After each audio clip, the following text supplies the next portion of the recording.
আপোনালোকে চিন্তা কৰি চাওক, আজি 5 বছৰ মূৰত সি আহিছে, আহি পেলাই 1 লাখ টকাৰ এটা আঁচনি ইয়াত আধাৰশিলা কৰিছে।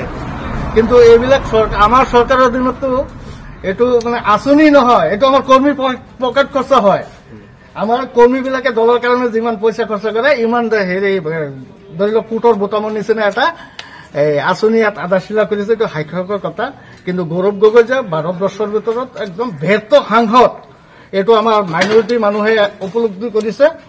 উপলব্ধি কৰাৰ পিছতে গৌৰৱ গগৈ আৰু তাৰ দেউতা তৰুণ গগৈ কিন্তু ইমান দিন মূৰত আমাৰ মাইনৰিটি মানুহৰ মূৰত নিমখ থৈ সিহঁতে বগৰী খাই গৈছে। কিন্তু এইটো আমাৰ এতিয়া আমাৰ মাইনৰিটি মানুহে গম পাইছে যে কংগ্ৰেছ ঢালাল, মাইনৰিটিৰ ঢালাল দল, আৰু কংগ্ৰেছত থাকি লাভ নাই। কাৰণ এইবাৰ আমাৰ নগাঁও লোকসভা সমষ্টিৰ পৰা ভাৰতীয় জনতা পাৰ্টীৰ প্ৰাৰ্থী মাননীয় সুৰেশ বৰা ডাঙৰীয়া বিপুল ভোটত জয়যুক্ত হ'ব বুলি মানে একদম দৌ উঠিছে ফিল্ডত।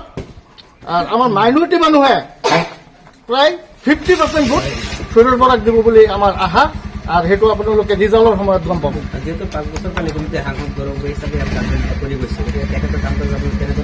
তেনেকুৱা কাম কাজ আমিতো কৰো নহয়। এটা হাস্যকৰ কথা, এইটো যে ভাৰতবৰ্ষৰ ভিতৰত একদম নিম্ন সাংসদ, মানে তলৰ সাংসদ, সি মানে কাম কাজৰ ভিতৰত একো নাই।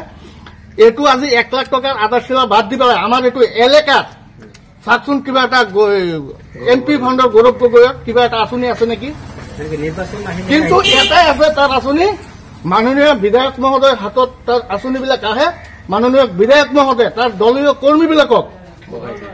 কৰ্মীবিলাকক 10,000কৈ চেক বনাই তাৰ কৰ্মীবিলাকক দি পেলাই পোহপালন কৰি আছে।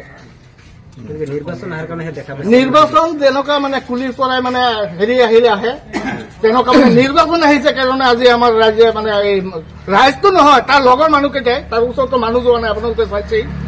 কিন্তু এইকেইজন মানুহে মানে নিৰ্বাচনৰ কাৰণে তাৰ চেহেৰাটো দেখা পাইছে, আৰু নহলে নাই।